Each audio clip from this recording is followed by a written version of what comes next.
ને ભુવા બનીએ અને માતાજી પાવરફુલ વાત કરે। આ તમામ માહિતી વિશેનો આજે આ વિડીયો બનાવી રહ્યો છું, પણ મિત્રો આ વિડીયો તમે આખો સાંભળશો તો જ ખ્યાલ આવશે તમને કે આપણે ભુવા બનવાની ઈચ્છા હોય, કોઈ બી માતાજી આપણે પૂજતા હોય, કોઈ બી માતાજી શ્રદ્ધા હોય, તમે તે માતાજીના ભુવા બનવું હોય, પણ આપણે જે કુળની અંદર દેવ પૂજાતું હોય એના જ ભુવા બનજો, કોઈ બીજા દેવના ભુવા ના બનતા મિત્રો। તો મિત્રો ભુવા બનવું હોય તો પહેલા પ્રથમ તો આપણે કયા નિયમનું પાલન કરવું પડે? તો મિત્રો પહેલું તો આપણે માતાજીનું ભુવા બનવાની ઈચ્છા હોય એ માતાજીની આપણે સેવા કરવી પડે। સેવા એટલે સેવા એની ધૂપ બત્તી અગરબત્તી અને એની માળા અને એનું રટાણ એનું ધ્યાન કરવું પડે। એનું ધ્યાનના મંત્રનો કોઈ જે નિવાણ મંત્ર ગુબી મંત્રનો જાપ કરવો પડે।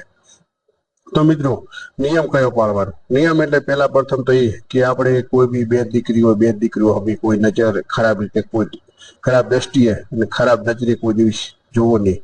અને બીજી વસ્તુ એ કે આપણે જે આપણી માતાજી હોય એટલે કોઈ બી દારૂ અને માંસ મટાણ કોઈ બી જે વસ્તુ આવતી એ વસ્તુથી છેટું રહેવું, એ વસ્તુ કોઈ ખાવી નહીં અને કોઈ દિવસ એ વસ્તુનો ઉપયોગ ના કરવો। તો પછી ત્રીજી વસ્તુ એ છે મિત્રો કે નીતિ અને ધર્મ। નીતિ ધર્મ એટલે જૂઠ ના બોલવું અને નીતિ હેડવું અને સાચું બોલવું અને કોઈથી દગો ના કરવો અને કોઈથી દગો કે કોઈ બી આપણે કોઈ બી ક્ષેત્રવાળા ધંધા કે કોઈને કપટ કરી અને એને આપણે બાળવાળા ધંધા કે કપટ કરી છલ કપટ કરી અને એને આપણે દુઃખ આપવાને આવી કોઈ કોશિશ ના કરવી। જો માતાજી તમે સાચું કર્મ અને સાચું ધર્મ ઉપર હેડશો તો 100% માતાજીના ભુવા બનશો। ભુવા બનશો માતાજી તમને પણ વાત કરશે। મિત્રો ભુવા બન્યા પછી આપણે શું નિયમનું પાલન રાખવું? ભુવા બન્યા પછી આપણે બેન દીકરી કોઈ બી આપણે આવે પૂછ માટે આવે, આપણી જોડે બાધા લેવા આવે, તો બેન દીકરી હોય કોઈ બી હોય, નાની હોય તો દીકરી, મોટી હોય તો બેન અને એનાથી મોટી હોય તો માં। આવી રીતે આપણે કોઈ બી આવી રીતે નજરથી જોવું, કોઈ દુષ્ટ નજરથી જોવો નહીં। અને દારૂ માંસ મટાન આ કોઈ બી તમારે દૂર રહેવું અને માતાજીની સેવા કરવી અને માતાજીને કોઈ વસ્તુ ના ખપે એવું કાર્ય ના કરવું। ભુવા બન્યા પછી અમુક આપણે જે બહુ અભિમાન ના રાખવું। અભિમાન કે કોઈ બી નાનું મોટું આવે માણસ, રૂપિયા વાળો આવે કે નાનું ગરીબ આવે, આપણને માતાજીના મહેમાન તરીકે આવ્યા હોય અને માતાજીના એક શ્રદ્ધાથી આવ્યા હોય તો આપણે તમામને આપણે એવી રીતે રાખવા કે આ માતાજીના મહેમાન છે, માતાજીની શ્રદ્ધા આવે છે એટલે આપણને તમામ માણસ સરખા રાખવા, નહીં નાનો કોઈ નહીં મોટો કોઈ, એવી રીતે। અને જે માતાજી આપણને જે ઉકલાવે સાચું કહી દેવું।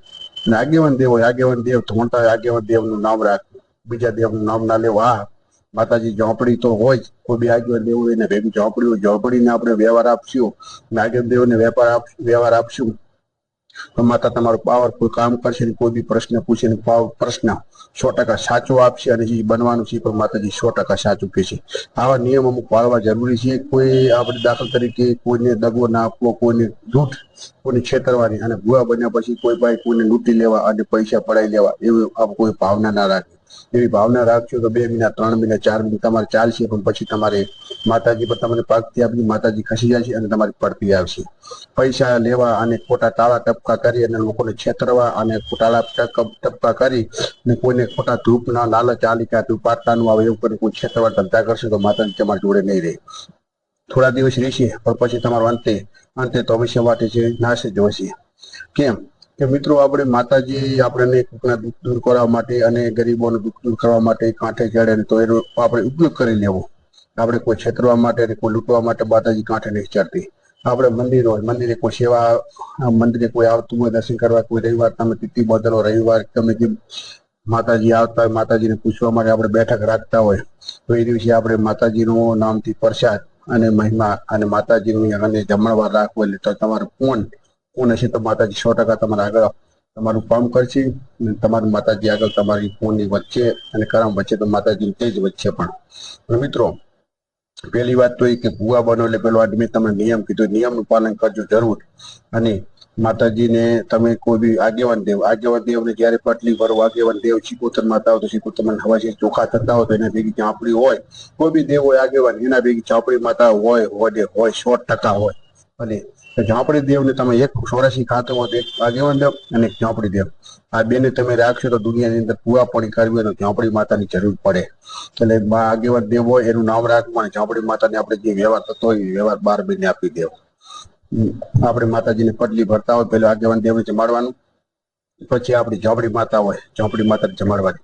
ઝાંપડી માતાને જમાડશો, ઝાંપડી માતાને તમે વ્યવહાર આપશો અને આગેવાન દેવને આપશો તો તમે ભુવાપણી ક્યારેય પાછા નહીં પડો। અને ભુવાપણીની અંદર તમારે પાવરફુલ માતા વાત કરશે અને પાવરફુલ તમે જે 100% તમે સાચે સાચો જવાબ આપજે.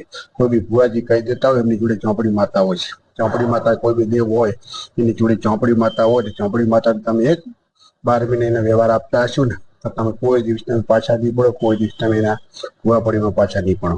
ભુવાપણી કરવા માટે તો ચોપડી માતાની જરૂર રાખવી. કેમ કે ભણતર માટે ચોપડી અને ભુવાપણી માટે ઝોંપડી. ભણતર માટે ચોપડી જરૂરી છે અને ભુવાપણી માટે ઝોંપડી જરૂરી છે. તો આગેવાન દેવની સાથે સાથે ઝોંપડી માતાની સેવા કરતા રહેજો, ઝોંપડી માતાની પૂજા કરતા રહેજો, ઝોંપડી માતાને વ્યવહાર આપતા રહેજો. તમે કોઈ દિવસ પાછા નહીં પડો મિત્રો.